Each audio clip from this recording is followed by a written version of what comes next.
الحمد للہ رب العالمین والصلاة والسلام علی سید الانبیاء والمرسلین اما بعد فاعوذ باللہ من الشیطان الرجیم بسم اللہ الرحمن الرحیم۔ بہار شریعت 7واں حصہ۔ مصنف بہار شریعت مفتی محمد امجد علی اعظمی رحمۃ اللہ تعالی علیہ مسئلہ نمبر 27 بیان فرماتے ہیں کہ رضا کے ثبوت کے لیے عورت کے دعویٰ کرنے کی کچھ ضرورت نہیں، یعنی یہ والی بات کہ جن دو مرد و عورت کا آپس میں نکاح ہوا ہے وہ آپس میں کہیں رضائی بہن بھائی تو نہیں، اس بات کو ثابت کرنے کے لیے یہ ضروری نہیں ہے کہ عورت قاضی کے پاس جا کر دعویٰ کرے۔ ہاں البتہ تفریق یعنی ان دونوں کے مابین جدائی قاضی کے حکم سے ہوگی، یعنی اگر یہ بات ثابت ہو جاتی ہے کہ ان دو مرد و عورت کا جو آپس میں نکاح ہوا ہے یہ نکاح جائز نہیں کیونکہ یہ دونوں آپس میں رضائی بہن بھائی ہیں، تو اس صورت کے اندر جو ان دونوں کے مابین جدائی ہوگی یہ جدائی قاضی یعنی جج کے حکم سے ہوگی، یا متارکہ سے مدخولہ میں کہنے کی ضرورت ہے۔ متارکہ سے مراد یہاں پر چھوڑنا، اپنے آپ سے جدا کرنا۔ اب یہاں پر دو صورتیں ہیں کہ وہ عورت جس کے ساتھ مرد نے نکاح کیا ہے اور بعد میں اس سے رضاعت ثابت ہوگی اور یہ پتہ چل گیا کہ یہ میری رضائی بہن ہے، تو اس کے اندر دو صورتیں ہیں۔ وہ عورت اس کے ساتھ مرد نے یا تو صحبت اور جماع وغیرہ کر لیا ہوگا یا نہیں کیا ہوگا، تو اگر اس عورت کے ساتھ مرد نے دخول کر لیا، صحبت کر لی، جماع کر لیا، تو اس کے بارے میں بہار شریعت کے مصنف مسئلہ بیان فرماتے ہیں کہ متارکہ سے مدخولہ میں کہنے کی ضرورت ہے۔ مثلاً یہ کہے کہ میں نے تجھے جدا کیا یا چھوڑا، اور غیر مدخولہ میں محض یعنی صرف اس سے علیحدہ ہو جانا کافی ہے، یعنی اگر عورت کے ساتھ جماع وغیرہ کر لیا ہے تو اب اس کو زبان سے بول کر کہنا پڑے گا کہ میں نے تجھے اپنے آپ سے جدا کر دیا یا میں نے تجھے چھوڑ دیا۔ اور اگر عورت غیر مدخولہ ہے یعنی اس کے ساتھ جماع صحبت وغیرہ بھی نہیں ہوا اور اس سے پہلے جو ہے یہ بات ثابت ہوگی کہ یہ میری رضائی بہن ہے، تو اس صورت میں فقط اس سے اپنے آپ کو جدا کر لے تو یہی بات جو ہے یہ متارکہ کے لیے بہت ہے۔ مسئلہ نمبر 28۔ کسی عورت سے نکاح کیا اور ایک عورت نے آ کر کہا میں نے تم دونوں کو دودھ پلایا ہے، یعنی کوئی دوسری عورت آ کر ان دونوں میاں بیوی کے پاس آ کر یہ کہتی ہے کہ میں نے تم دونوں کو دودھ پلایا ہے اور تمہارا آپس میں نکاح درست نہیں کیونکہ تم آپس میں رضائی بہن بھائی ہو۔ اگر شوہر یا دونوں اس کے کہنے کو سچ سمجھتے ہوں تو نکاح فاسد ہے، یعنی اگر فقط شوہر یہ کہتا ہے کہ ہاں یہ عورت بالکل ٹھیک کہہ رہی ہے، یا بیوی بھی اس کے ساتھ شامل ہے اور دونوں یہ کہتے ہیں کہ ہاں واقعی ہی ہم نے اس عورت کا دودھ پیا ہے،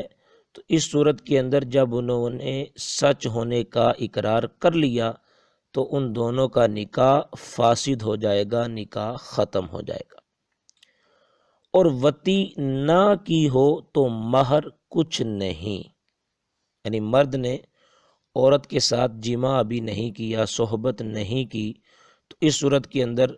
اب نکاح تو فاسد ہو جائے گا لیکن مہر جو ہے وہ جو نکاح کرتے ہوئے رقم مقرر کی تھی یا کوئی بھی چیز مقرر کی تھی وہ مرد کے اوپر لازم نہیں ہوگی۔ اور اگر دونوں اس کی بات جھوٹی سمجھتے ہوں تو بہتر جدائی ہے اگر وہ عورت عادلہ ہے، یعنی جب عورت نے آ کر یہ کہا کہ میں نے تم دونوں کو دودھ پلایا ہے اور تم دونوں آپس میں رضائی بہن بھائی ہو، اور مرد اور عورت جنہوں نے نکاح کیا وہ اس کی بات کو سچا نہیں سمجھتے اور وہ یہ کہتے ہیں کہ یہ عورت جھوٹ بول رہی ہے، تو اس صورت کے اندر اگرچہ نکاح تو نہیں ٹوٹے گا، لیکن بہتر یہ ہے کہ دونوں میاں بیوی آپس میں جدائی اختیار کر لیں، اور یہ اس صورت میں ہوگا جب عورت عادلہ ہے۔ عادلہ سے مراد یعنی عورت سچی ہے، سچ بولنے والی ہے، اس کے بارے میں یہ مشہور نہیں کہ یہ جھوٹی عورت ہے، تو اس صورت کے اندر یہ والا حکم ہوگا۔ اور پھر اگر وطی نہ ہوئی ہو تو مرد کو افضل یہ ہے کہ نصف مہر دے، اور عورت کو افضل یہ ہے کہ نہ لے۔ یعنی اس صورت کے اندر اگر مرد نے عورت سے صحبت یا جماع وغیرہ نہیں کیا تو اب چونکہ بہتر یہ ہے کہ جدائی اختیار کر لے، تو مرد کے لیے افضل یہ ہے کہ نصف مہر دے، یعنی نکاح کرتے وقت جتنا مہر مقرر کیا تھا، 5,000 10,000 15,000 جتنا بھی مقرر کیا تھا، تو اس کے لیے افضل یہ ہے کہ اس مقرر شدہ مہر کا آدھا وہ عورت کو دے دے، یہ مرد کے لیے افضل ہے۔ اور عورت کے لیے افضل یہ ہے کہ نہ لے، یعنی مرد مہر دے رہا ہے مگر چونکہ ابھی وطی نہیں ہوئی تھی، اس لیے عورت جو ہے وہ اس کے لیے افضل اور بہترین کام یہ ہے کہ وہ مہر نہ لے۔ اور وطی ہوئی ہو تو افضل یہ ہے کہ پورا مہر دے اور نان نفقہ بھی، اور عورت کو افضل یہ ہے کہ مہر مثل اور مہر مقرر شدہ میں جو کم ہے وہ لے۔ یعنی اب یہ دوسری صورت بیان کر رہے ہیں کہ اگر مرد نے جب عورت سے نکاح کیا اور رضاعت والا یہ مسئلہ سامنے آیا کہ ایک عورت نے کہا کہ میں نے تم دونوں کو دودھ پلایا ہے، اب یہ دونوں اس کی بات کو تو جھوٹا سمجھتے ہیں، لیکن چونکہ بہتر یہ تھا کہ یہ دونوں آپس میں جدائی اختیار کر لیتے۔ اب اگر اس صورت کے اندر مرد نے عورت سے صحبت کر لی ہے، جماع کر لیا ہے، اب چونکہ جدائی کرنی ہے افضلیت کی صورت میں، تو مرد کے لیے افضل اور بہتر یہ ہے کہ پورا مہر دے اور نان نفقہ بھی دے، یعنی نکاح کرتے وقت جتنا مہر مقرر کیا تھا وہ پورا کیا پورا مہر جو ہے وہ عورت کو دے دے،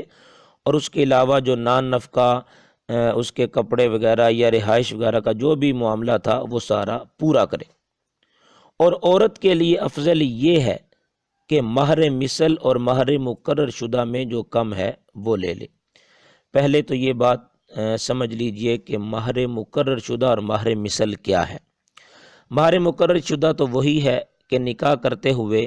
جو مہر مقرر کیا جاتا ہے وہ مہر مقرر شدہ کہلائے گا، وہ جتنا بھی مقرر کر لیا جائے۔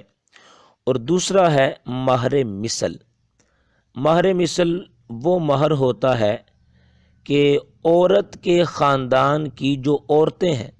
جیسے مثال کے طور پر عورت کی پھوپھی، یعنی جس عورت کا نکاح ہو رہا ہے اس عورت کی پھوپھی یا اس کے خاندان کی جو بھی عورتیں ہیں، عام طور پر اس خاندان کی عورتوں کا جتنا مہر ہوتا ہے، بعض اوقات ایک خاندان اچھے طبقے والے ہوتے ہیں، کوئی خاندان ایسا ہوتا ہے کہ جو ذرا لو لیول کے ہوتے ہیں، تو عموماً خاندانوں کا مہر جو ہے وہ مقرر ہوتا ہے کہ بھئی ہمارے خاندان میں کم از کم اتنا مہر تو ضرور ہوتا ہے۔ تو عام طور پر اس عورت کے خاندان کی عورتوں کا جو مہر ہوتا ہے وہ مہر مثل کہلاتا ہے۔ تو اب اس صورت کے اندر عورت کے لیے افضلیت والی جو صورت بیان کی ہے وہ یہ ہے کہ عورت دیکھے کہ میرا مہر مثل کم بنتا ہے یا جو مہر نکاح کے وقت مقرر کیا گیا تھا وہ کم بنتا ہے، ان دونوں میں سے جو بھی کم ہے وہ اس مرد سے لے لے، یہ عورت کے لیے بہتر ہے۔ اور آگے صاحب بہار شریعت بیان فرماتے ہیں اگر عورت کو جدا نہ کرے جب بھی حرج نہیں، یعنی چونکہ عورت نے جب آ کر یہ کہا کہ میں نے تم دونوں کو پلایا ہے اور یہ میاں بیوی دونوں اس کی بات کو جھوٹا سمجھتے ہیں، اس صورت کے اندر اگر مرد جو ہے وہ اپنی اس عورت کو اپنے آپ سے جدا نہیں کرتا تو اس صورت کے اندر بھی کوئی حرج نہیں ہے، جائز ہے۔ یوں ہی تصدیق کی اور شوہر نے تکذیب، یعنی عورت نے اس دوسری عورت کی جس نے آ کر یہ کہا کہ میں نے تمہیں دودھ پلایا ہے دونوں کو، عورت نے اس کی تصدیق کی اور شوہر نے تکذیب یعنی شوہر نے اس کی بات کو نہیں مانا، شوہر کہتا ہے کہ یہ عورت جھوٹ بولتی ہے، تو اس صورت کے اندر نکاح فاسد نہیں، مگر زوجہ یعنی بیوی شوہر سے حلف لے سکتی ہے یعنی قسم لے سکتی ہے۔ یعنی جب عورت نے تصدیق کی اور شوہر کہتا ہے کہ میں اس بات کو نہیں مانتا، تو اب نکاح کے فاسد ہونے کا حکم تو نہیں ہے، لیکن عورت جو ہے وہ یہ کر سکتی ہے کہ وہ شوہر سے یہ کہے کہ تم اس بات پر قسم اٹھاؤ کہ تم نے اس عورت کا دودھ نہیں پیا، یا یہ عورت جو ہے وہ جھوٹ بولتی ہے۔ اگر قسم کھانے سے انکار کرے تو تفریق یعنی جدائی کر دی جائے گی۔ مرد یہ کہتا ہے کہ بھائی یہ عورت بول تو جھوٹ رہی ہے لیکن میں قسم نہیں اٹھاتا، تو اس صورت کے اندر جو ہے وہ قاضی کے فیصلے کے ساتھ، جج کے فیصلے کے ساتھ ان دونوں کے مابین جو ہے وہ تفریق یعنی جدائی کروا دی جائے گی۔ مسئلہ نمبر 29، عورت کے پاس دو عادل نے شہادت دی اور شوہر منکر ہے، یعنی دو عادل سچے بندے، صادق امین بندے، انہوں نے گواہی دی اور شوہر منکر ہے یعنی انکار کرتا ہے، مگر قاضی کے پاس شہادت نہیں گزری، پھر یہ گواہ مر گئے یا غائب ہو گئے، تو عورت کو اس کے پاس رہنا جائز نہیں۔ عورت کے پاس تو آ کر دو مردوں نے یہ گواہی دے دی تھی کہ تم دونوں میاں بیوی آپس میں رضائی بہن بھائی ہو، تمہارا آپس میں یہ نکاح جائز نہیں ہے۔ عورت کے پاس اتنی بات کہی، دو مردوں نے آ کر گواہی دی، مگر قاضی یعنی جج کے پاس یہ والی گواہی ابھی نہیں ہوئی تھی کہ گواہی سے پہلے وہ دونوں مر گئے یا غائب ہو گئے، کہ اب ان کا پتہ نہیں کہ وہ کہاں گئے ہیں۔ تو اب اس صورت میں چونکہ عورت کے پاس گواہی ہو چکی ہے، عورت کے پاس آ کر لوگوں نے بیان کیا ہے، تو عورت کا اس مرد کے پاس رہنا جائز نہیں ہے۔ مسئلہ نمبر 30، صرف دو عورتوں نے قاضی کے پاس رضا کی شہادت دی۔ رضا یعنی اس بات کو بیان کیا کہ یہ جو دو مرد و عورت ان کا آپس میں نکاح ہوا ہے، یہ دونوں آپس میں رضائی بہن بھائی ہیں۔ یہ دو عورتوں نے جو ہے وہ جج کے پاس گواہی دی اور قاضی نے تفریق کا حکم دے دیا یعنی جدائی کا حکم دے دیا، تو یہ حکم نافذ نہ ہوگا، یعنی یہ والا قاضی کا حکم، جج کا حکم قابل قبول نہ ہوگا۔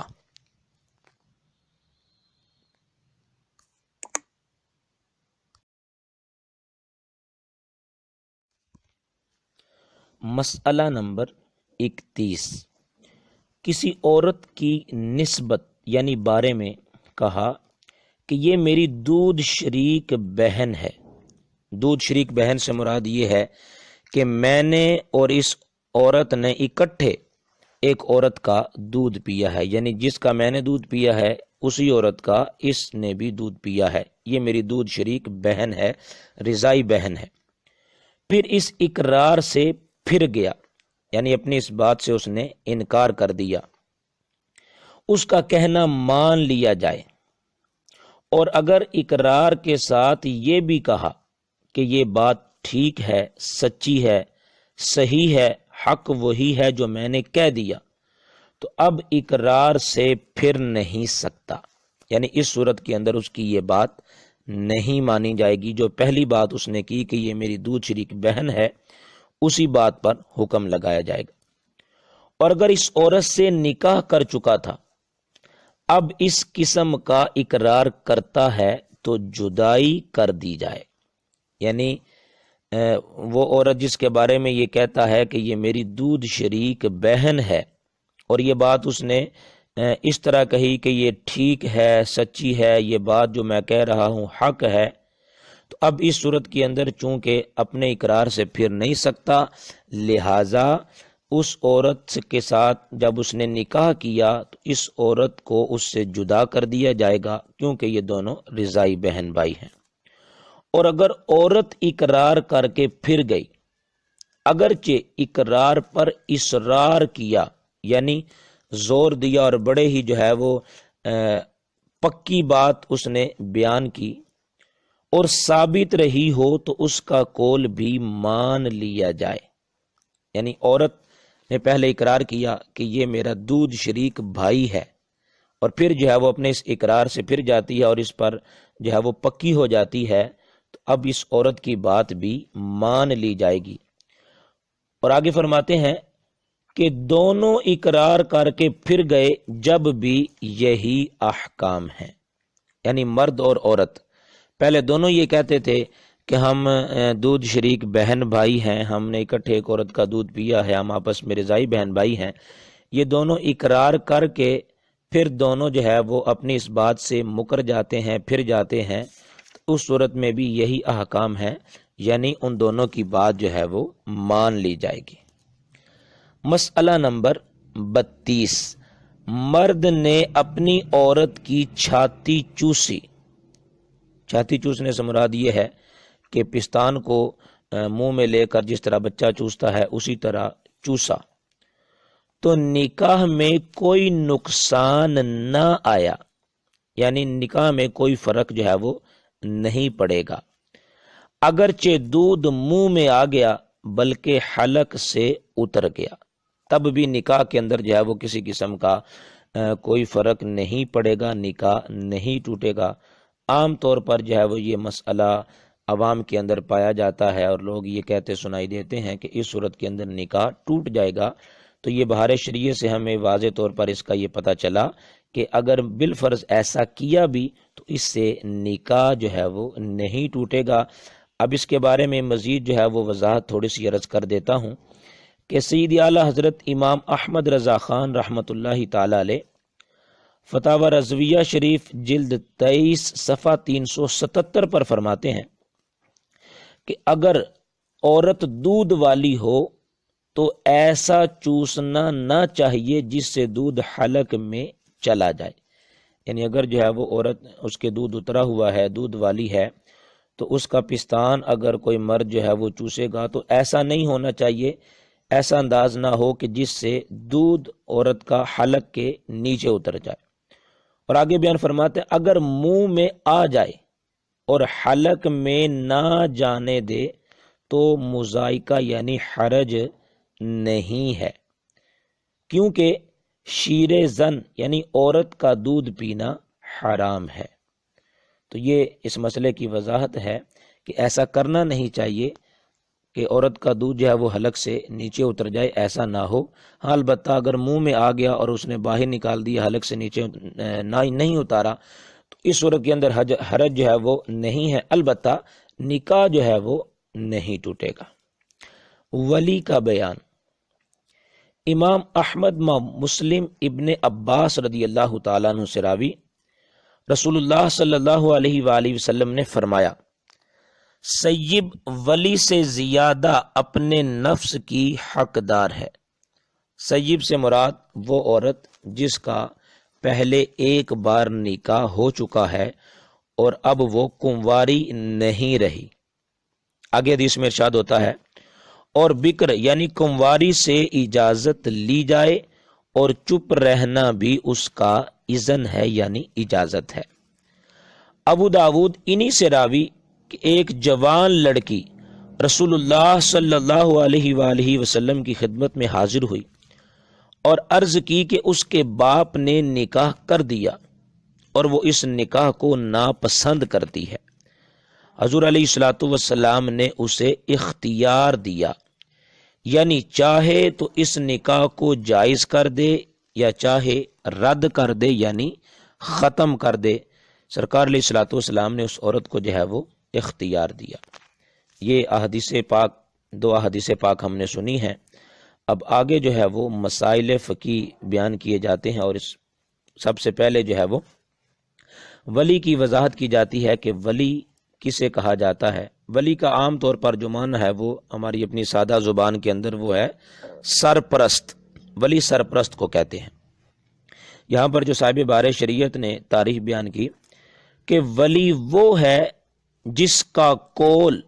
یعنی جس کا حکم دوسرے پر نافذ ہو، یعنی دوسرے کو ماننا پڑے. دوسرا چاہے یا نہ چاہے وہ ولی ہے،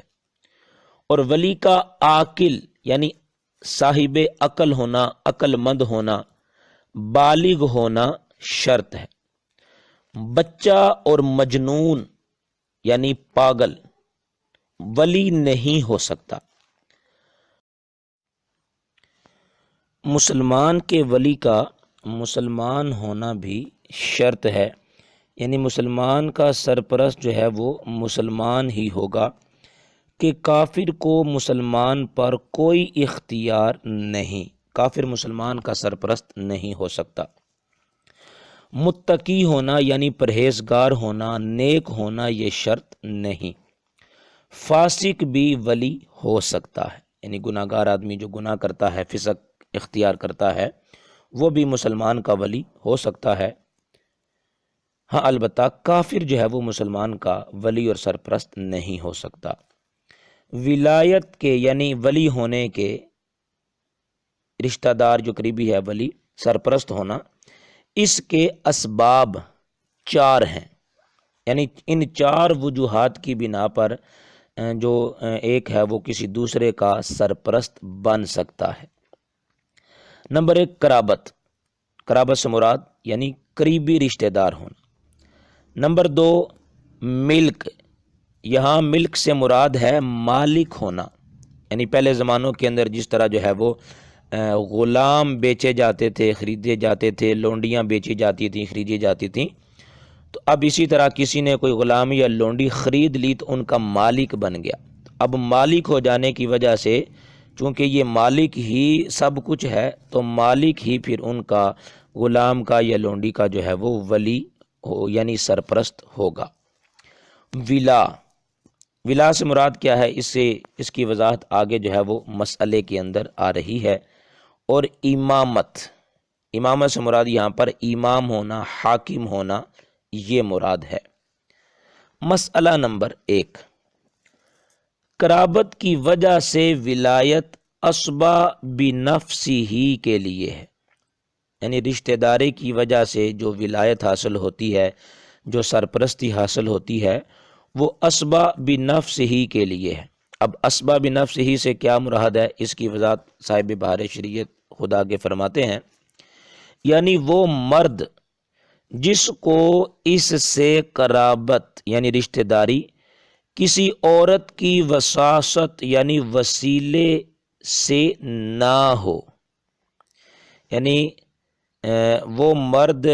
کہ اس مرد کے ساتھ یہ مرد جو سرپرست ہے، ولی ہے، اس کے ساتھ اس کی جو رشتہ داری ہے یہ کسی عورت کے واسطے کے بغیر ہے، یعنی مثال کے طور پر جو بھائی ہے، مرد کا جو بھائی ہوتا ہے، اس کے ساتھ یہ جو بھائی والا رشتہ ہے وہ ماں کی وجہ سے ہے، تو درمیان میں ایک عورت یعنی ماں آ جاتی ہے، اس کی وجہ سے رشتہ داری ہے کہ اس ماں کی وجہ سے یہ بھائی لگتا ہے۔ لیکن یہاں پر اسبا بنفسہ سے مراد وہ ایسا شخص یعنی کہ اس کا تعلق اس کے ساتھ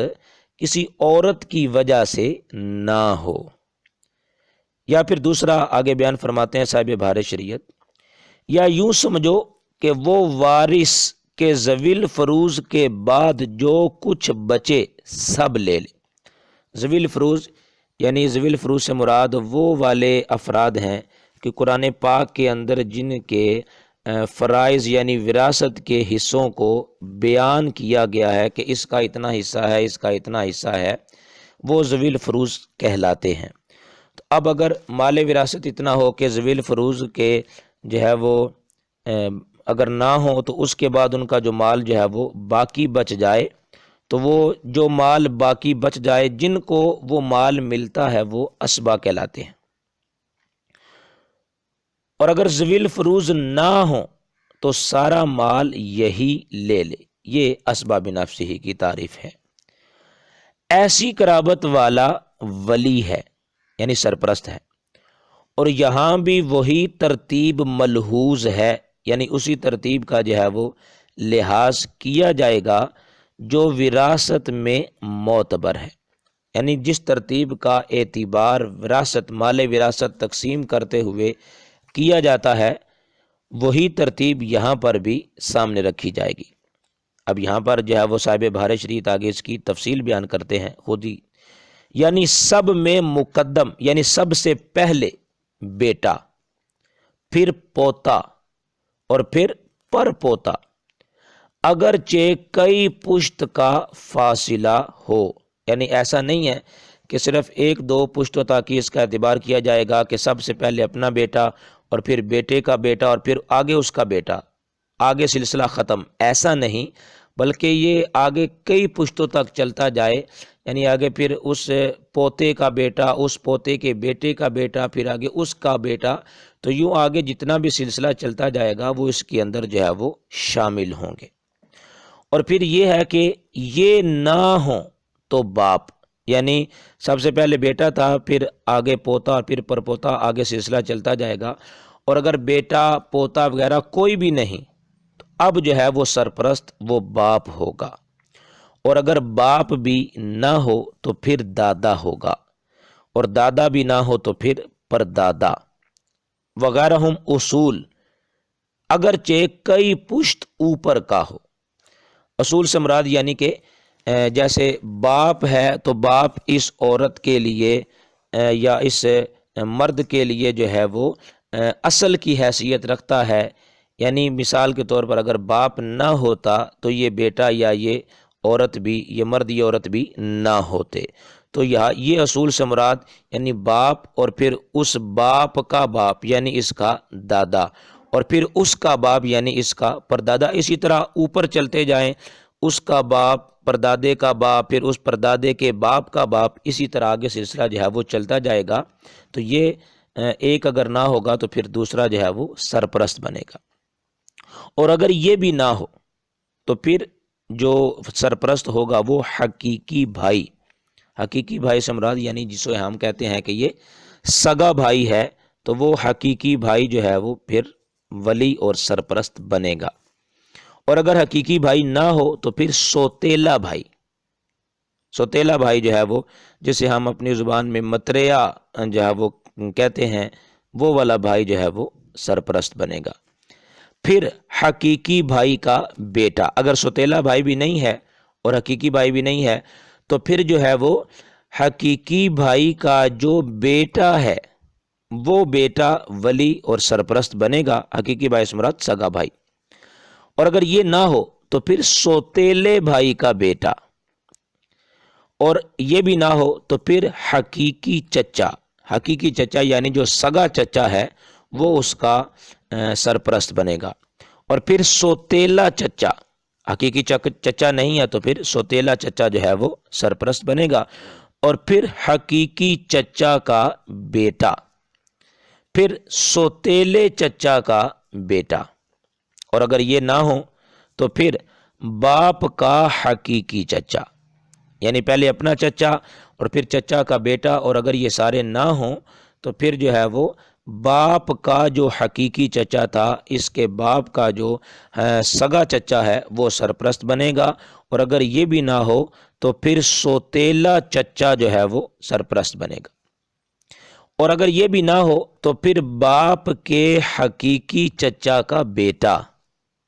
اور پھر آگے یہ بھی نہ ہو تو پھر سوتیلے چچا کا بیٹا، اور پھر دادا کا حقیقی چچا، اور پھر سوتیلا چچا، اور پھر دادا کے حقیقی چچا کا بیٹا، اور پھر سوتیلے چچا کا بیٹا۔ المختصر خلاصہ یہ کہ اس خاندان میں سب سے زیادہ قریب کا رشتہ دار جو مرد ہو وہ ولی ہے، وہ سرپرست ہے۔ اگر بیٹا نہ ہو تو جو حکم بیٹے کا ہے وہی پوتے کا ہے، وہ نہ ہو تو پرپوتے کا، اور اسبا کے ولی ہونے میں اس کا آزاد ہونا شرط ہے۔ یعنی جو اسبا کے بارے میں بیان کیا کہ وہ سرپرست بنیں گے، ولی بنیں گے، تو ان کے اندر شرط یہ ہے کہ وہ غلام نہ ہوں بلکہ آزاد ہوں۔ اگر غلام ہے تو اس کو ولایت نہیں، وہ سرپرستی نہیں کر سکتا، بلکہ اس صورت میں ولی وہ ہوگا جو اس کے بعد ولی ہو سکتا ہے۔ یعنی کہ مثال کے طور پر جو ہے وہ اگر جو ہے وہ حقیقی بھائی کا بیٹا اگر مثال کے طور پر اس کی باری آ گئی کہ اور کوئی بھی نہیں اور اس نے جو ہے وہ سرپرست بننا تھا لیکن یہ غلام ہے، تو اس صورت کے اندر اس کو سرپرستی نہیں دی جائے گی، بلکہ اس کے بعد جو نمبر ہے کہ سوتیلے بھائی کا بیٹا وہ جو ہے وہ ولایت اس کو ہوگی اور وہ سرپرستی کرے گا۔ مسئلہ نمبر 2، کسی پاگل عورت کے باپ اور بیٹا یا دادا اور بیٹا ہیں تو بیٹا ولی ہے، باپ اور دادا نہیں، مگر اس عورت کا نکاح کرنا چاہیں تو بہتر یہ ہے کہ باپ اس کے بیٹے یعنی اپنے نواسے کو نکاح کر دینے کا حکم کر دے۔ مسئلہ نمبر 3، اسبا نہ ہو تو ماں ولی ہے، یعنی جو وہ رشتہ دار جو اوپر بیان کیے، یعنی کہ اسبا یعنی ایسا مرد کہ جس کی قرابت اس سے یعنی ولی سے کسی عورت کی وجہ سے نہ ہو، اگر وہ نہ ہو تو پھر ماں ولی ہے، ماں سرپرست ہے، اور اگر یہ ماں نہ ہو تو پھر اس کی جگہ دادی، اور اگر دادی نہ ہو تو پھر نانی، اور یہ بھی نہ ہو تو پھر بیٹی، اور پھر پوتی، اور پھر نواسی، پھر پر پوتی، اور پھر نواسی کی بیٹی، اور پھر نانا، پھر حقیقی بہن، پھر سوتیلی بہن، اور پھر اخیافی بھائی بہن، یہ دونوں ایک درجے کے ہیں۔ اخیافی بھائی بہن کون سے ہوتے ہیں؟ یعنی وہ آپس میں بہن بھائی کے جن دونوں کی ماں ایک ہے، باپ اگرچہ جدا ہے، یعنی ماں کی طرف سے جو آپس میں بہن بھائی لگتے ہیں انہیں جو ہے وہ آپس میں اخیافی بھائی بہن کہا جاتا ہے۔ یہ دونوں ایک ہی درجے کے ہیں، ان دونوں کا ایک ہی حکم ہے۔ ان کے بعد بہن وغیرہ کی اولاد اسی ترتیب سے، یعنی جو ترتیب اوپر بیان کی گئی ہے اسی ترتیب کے لحاظ سے جو بہن کی اولاد ہوگی وہ سرپرست بنے گی، اور اگر یہ نہ ہو تو پھر پھوپھی، یہ بھی نہ ہو تو پھر ماموں، اگر ماموں نہ ہو تو پھر خالہ، اور پھر چچا زاد بہن، پھر اسی ترتیب سے ان کی اولاد، یعنی جو ترتیب یہ پیچھے بھی بیان کی گئی ہے اسی ترتیب کے ساتھ جو ہے وہ اگر پہلے والا نہیں ہوگا تو دوسرا جو ہے وہ اس کا سرپرست بن جائے گا۔ مسئلہ نمبر 4، جب رشتہ دار موجود نہ ہو تو ولی مولی الموالات ہے، یعنی جب پیچھے یہ سارے جتنے بھی رشتہ دار بیان کیے ہیں کہ اگر یہ والا نہ ہو تو یہ ولی بنے گا، یہ والا نہ ہو تو یہ والا ولی بنے گا، اب یہ آخری صورت جو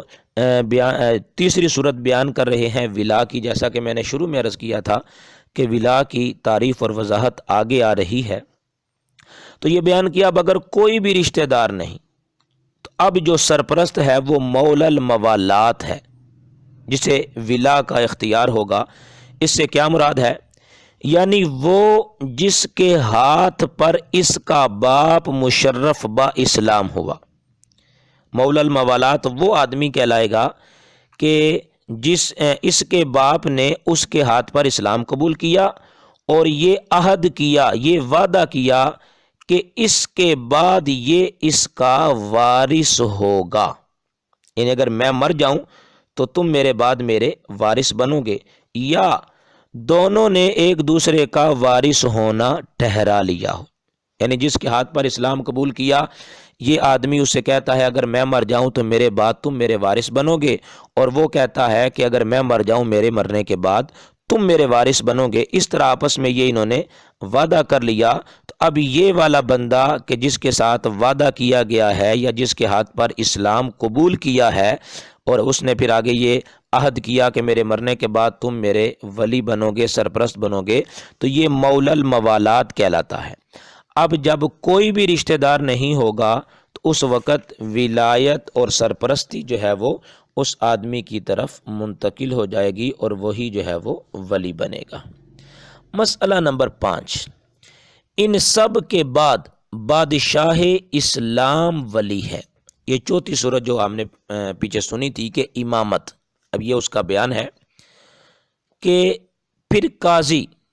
جب کہ سلطان کی طرف سے اسے نابالغوں کے نکاح کا اختیار دیا گیا ہو،